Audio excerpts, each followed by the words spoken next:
Assalamualaikum warahmatullahi wabarakatuh. Perkenalkan, nama saya Sandi Gusri Anda, kelas 4C, jurusan Penjas Kesrek, Universitas Islam Riau. Kali ini saya akan mempraktekkan video pembelajaran tentang anatomi, fisiologi, sistem reproduksi. Yaitu ada dua. Yang pertama ada sistem reproduksi wanita dan sistem reproduksi pria. Yang pertama kita akan membahas sistem reproduksi wanita yang terdiri dari alat atau organ eksternal dan internal. Sebagian besar terletak dalam rongga panggul. Yang pertama, organ eksternal atau sampai vagina, yaitu fungsi kopulasi. Ada yang kedua, organ internal, yaitu fungsi ovulasi, fertilisasi ovum, transportasi blos, toksi, implantasi, pertumbuhan fetus, dan kelahiran. Fungsi sistem reproduksi wanita ini dikendalikan atau dipengaruhi oleh hormon-hormon gonadotropin atau steroid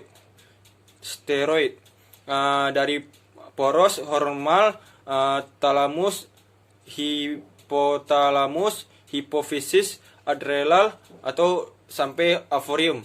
Selain itu terdapat organ atau sistem ekstragonat atau ekstragenital yang juga dipengaruhi oleh siklus reproduksi, yaitu payudara, kulit daerah tertentu, pigmen, dan sebagainya atau sebagian lainnya. Kita akan bahas pertama tentang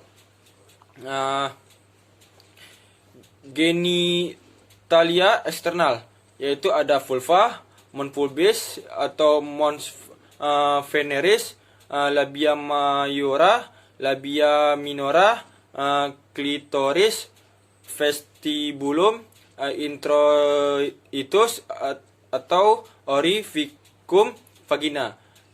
Yang ke-8 ada vagina, dan yang 9 ada perineum. Yang kedua, genitalia internal.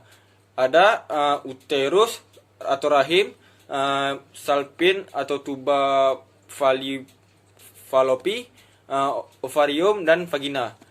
Yang uterus atau rahim, dinding rahim terdiri 3 lapisan. Yang pertama, lapisan serosa atau lapisan peritoneum di luar. Yang kedua, lapisan otot, lapisan myometerium di tengah. Yang ketiga, lapisan mukosa atau endometrium di dalam. Fungsi utama uterus atau rahim ini, yang pertama, setiap bulan berfungsi dalam pengeluaran darah haid dengan adanya perubahan dan pelepasan dari endometrium. Yang kedua, tempat janin tumbuh dan berkembang. Yang ketiga, tempat melekatnya plasenta. Yang keempat, pada kehamilan, persalinan dan nifas mengadakan kontraksi untuk lancarnya persalinan dan kembalinya uterus pada saat involusi.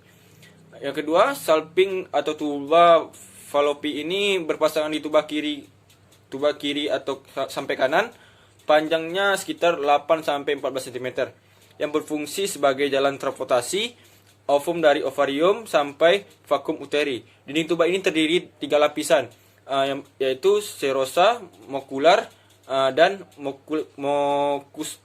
mukosa dengan epitel bersila. Terdiri dari par interstitialis, par systemica, par ampullaris, setapar infundibulum, dan fimbria, dengan karakteristik silia dan ketebalan dinding yang berbeda-beda pada setiap bagiannya.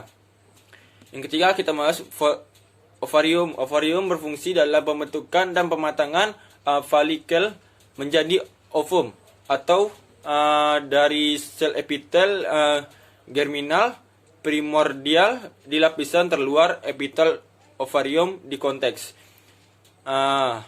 Ovulasi atau pengeluaran ovum, sintesis dan sekresi hormon steroid atau estrogen oleh TK internal folikel, atau progesteron oleh corpus luteum, dan pasca ovulasi. Fungsi ovarium ini adalah yang pertama mengeluarkan hormon estrogen dan progesteron.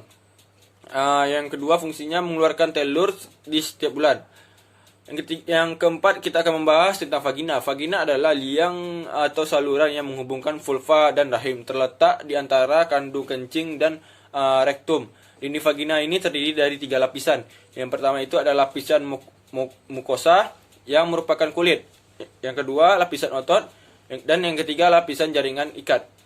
Fungsi penting dari vagina ini yaitu yang pertama saluran keluar untuk mengalirkan darah haid dan sekret lain dari rahim. Yang kedua alat untuk bersekma. Yang ketiga jalan lahir pada waktu yang bersalin. Yang selanjutnya kita akan membahas sistem reproduksi pria. Sistem reproduksi pria ini meliputi organ-organ reproduksi, spermatogenesis, dan hormon pada pria. Organ reproduksi pria terdiri atas organ reproduksi dalam dan organ reproduksi luar. Yang pertama kita akan bahas organ reproduksi dalam dulu. Organ reproduksi dalam ada testis, saluran pengeluaran, kelenjar aksesoris. Yang selanjutnya saya akan membahas dulu tentang testis. Testis berfungsi yang pertama membentuk gamet-gamet baru yaitu spermatozoa yang dilakukan di tulubus seminiferus. Yang kedua fungsinya menghasilkan hormon testosteron yang dilakukan oleh sel intestinal. Yang kedua saya akan bahas tentang saluran pengeluaran. Saluran pengeluaran pada organ reproduksi dalam pria terdiri dari epididymis, van deferens, saluran ejakulasi, dan uretra. Yang pertama ada epididymis. Epididymis merupakan salah satu berkelok-kelok di dalam skrotum yang keluar dari testis. Epididymis berjumlah sepasang sebelah kanan dan sebelah kiri. Epididymis berfungsi sebagai tempat penyimpanan sementara sperma sampai sperma menjadi matang dan bergerak menuju van deferens.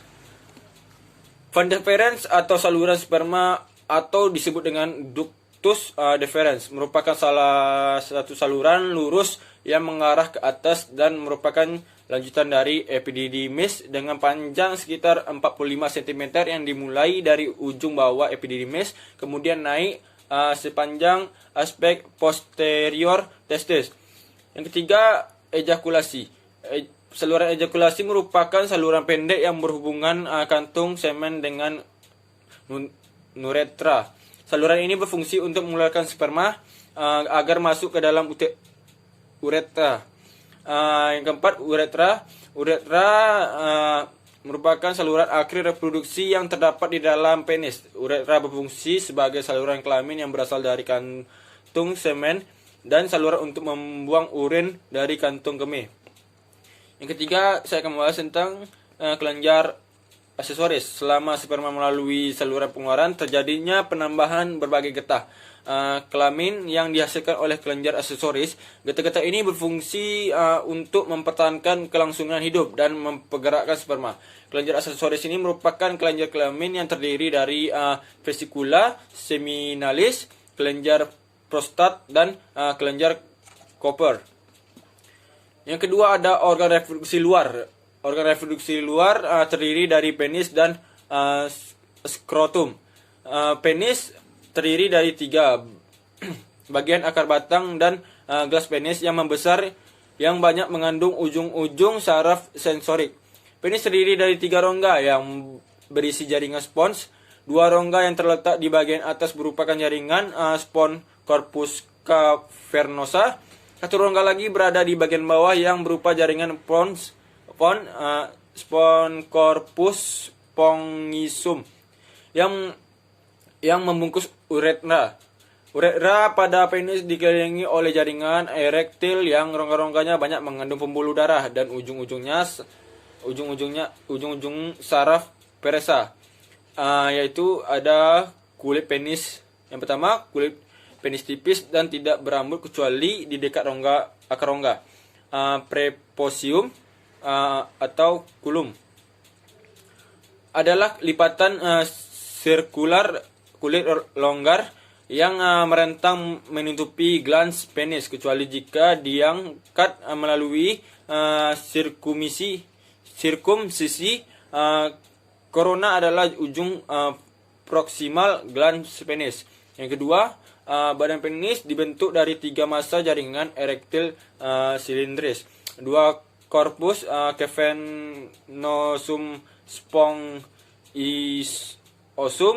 ventral di sekitar uretra, yang dibagi menjadi 2 lagi.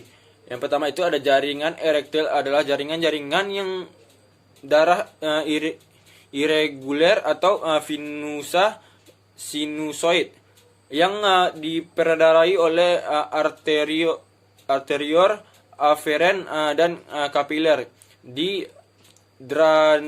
drainase oleh venula, dan dikelilingi jaringan ikat rapat yang disebut dengan tunica albuginea. Yang kedua pembagiannya yaitu Corpus cavernosum dikelilingi oleh jaringan ikat rapat disebut dengan tunica albuginea. Yang ketiga, mekanisme reaksi penis. Reaksi adalah salah satu fungsi vaskular corpus cavernosum di bawah, mengendalikan yang disebut dengan SSO. Yang B, sacrum. Sacrum adalah kantong longgar yang tersusun dari kulit fascia dan otot polos yang membungkus dan menompang testis di luar tubuh pada saat suhu optimum untuk memproduksi spermatozoa, yang dibagi menjadi 2. Yang pertama itu ada 2 kantong skarotal. Setiap skarotal berisi 1 testis tunggal, dipisahkan oleh septum internal. Yang kedua, otot dartos adalah lapisan serabut dalam fascia dasar yang berkontraksi untuk membentuk kerutan pada kulit. Skrotal sebagai respon terhadap udara dingin atau eksitas seksual. Segitulah penjelasan dari saya tentang sistem reproduksi pria dan wanita dalam anatomi fisiologi sistem reproduksi. Apabila ada salah, saya mohon maaf. Saya akhiri dengan Assalamualaikum warahmatullahi wabarakatuh.